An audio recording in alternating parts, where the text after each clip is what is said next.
Frères et sœurs, la paix soit avec vous.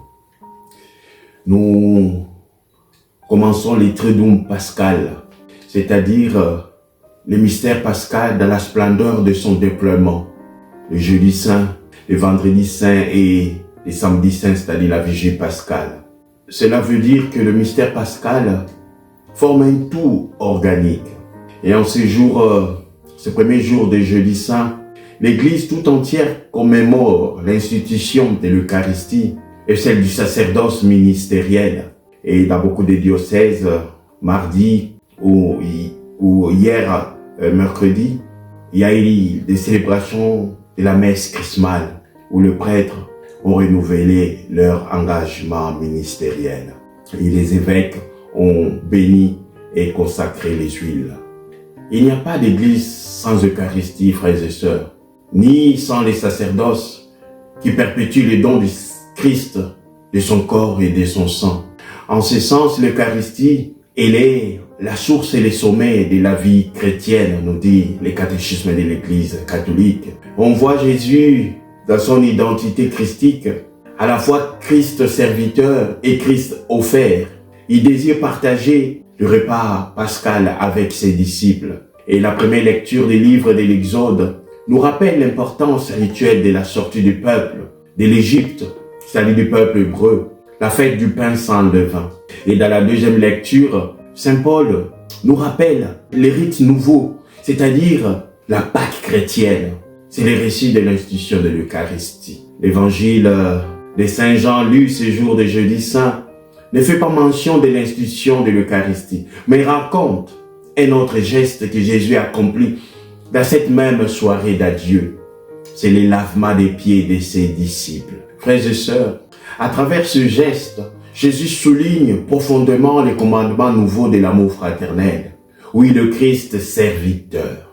Avant la fin de la Pâque, sachant que l'heure était venue pour lui de passer de ce monde à son Père, Jésus, ayant aimé les siens qui étaient dans le monde, les aima jusqu'au bout.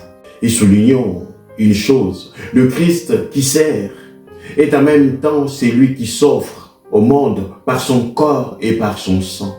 C'est au nom de cet amour que Jésus prit le pain et le vin et en fait son corps et son sang. Cette offrande du Christ au monde, c'est l'Eucharistie, le cœur de tous les sacrements, la source et le sommet de toute la vie chrétienne, comme je l'ai dit tantôt. Et quand Jésus dit à ses disciples, faites ceci en mémoire de moi, cela n'est pas pour un simple souvenir, c'est un mémorial, c'est-à-dire l'actualisation du sacrifice suprême du Christ. À chaque Eucharistie, frères et sœurs, le Christ vient à nous dans son corps et dans son sang. Et cette fête de jeudi saint, c'est aussi l'anniversaire commun de tous les prêtres. Et priez pour vos prêtres, frères et sœurs, afin qu'ils puissent vivre leur ministère dans leur engagement, mais en fidélité avec le bon pasteur qui est le Christ.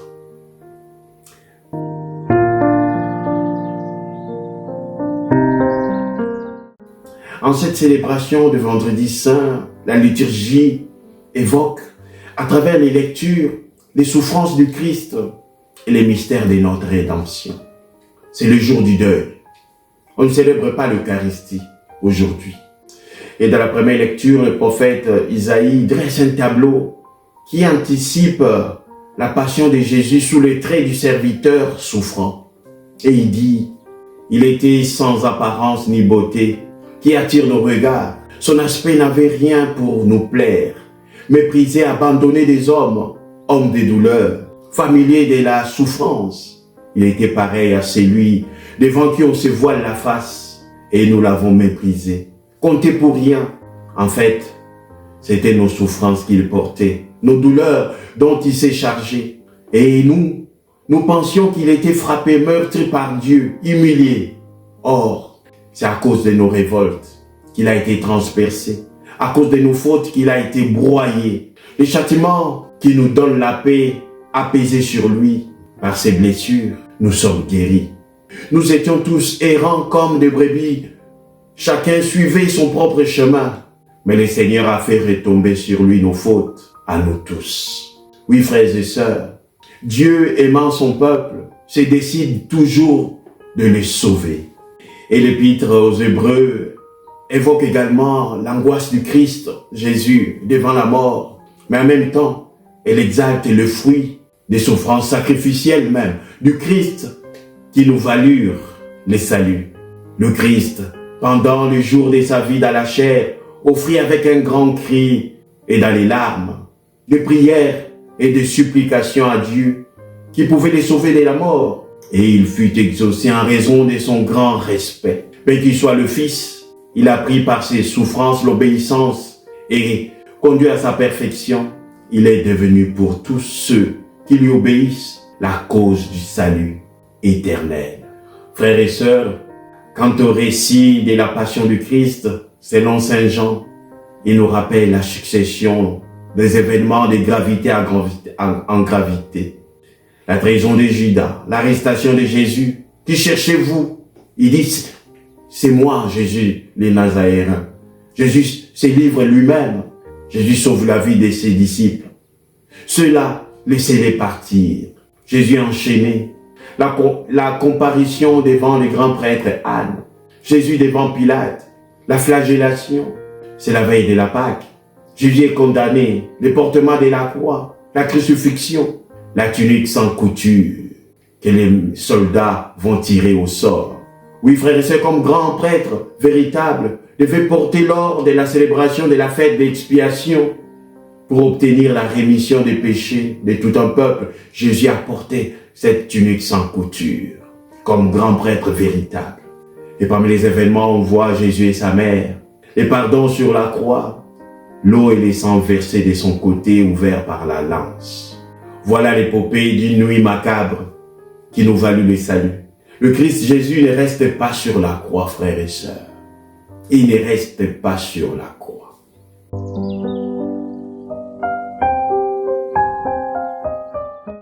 En ces jours du samedi saint, l'Église commence par observer d'abord le deuil du vendredi saint. C'est la transition nocturne qui tend vers une création nouvelle à travers la célébration de la vigie pascale. Une recréation marquée par le baptême des catéchumènes. Dans un élan de mémoire, d'alliance, frères et sœurs, les lectures successives de la vigie pascale nous retracent l'histoire du salut. On voit un lien étroit entre création et pardon. C'est-à-dire ces mystères nous rappellent que Dieu a choisi la voie de la renaissance, de la recréation de l'humanité, marquée par le péché, les infidélités, les égarements, les errances d'un tout un peuple. Cette renaissance, frères et sœurs, est donnée par la mort et la résurrection de Jésus. Et la célébration de la vigie pascale commence par les récits de la création. Il crée tout et il vit que c'était bon. Et il crée l'homme à son image et à sa ressemblance. Oui, frères et sœurs, Dieu est amour et il crée par amour. C'est au nom de cet amour que Dieu fera route avec son peuple, malgré leurs égarements, leurs infidélités. Frères et sœurs, ce triduum pascal vient renouveler notre foi, car nous sommes un peuple d'alliance. Par le Christ, tout est accompli. Et Saint Paul nous dit, frères, nous tous qui par le baptême, nous avons été unis au Christ Jésus, c'est à sa mort que nous avons été unis par le baptême. Si donc par le baptême qui nous unit à sa mort, nous avons été mis au tombeau avec lui, c'est pour que nous menions une vie nouvelle. Nous aussi comme le Christ qui, par la toute-puissance du Père, est ressuscité d'entre les morts. Oui, frères et sœurs, la lumière du ressuscité nous ouvre les chemins nouveaux et Saint Paul renchérit. Nous le savons. L'homme ancien qui est en nous a été fixé à la croix avec lui pour que le corps du péché soit réduit en rien et qu'ainsi nous soyons plus esclaves du péché. Et puis lui rajoute, nous le savons en effet, ressuscité d'entre les morts, le Christ ne meurt plus. La mort n'a plus de pouvoir sur lui. De même vous aussi. Pensez que vous êtes morts au péché, mais vivants pour Dieu en Jésus-Christ. Oui, frères et sœurs, entrons en ce triduum pascal avec un cœur disponible pour accueillir le salut qui nous est donné. Belle montée vers Pâques. et que le Seigneur nous bénisse tous au nom du Père et du Fils et du Saint-Esprit. Amen.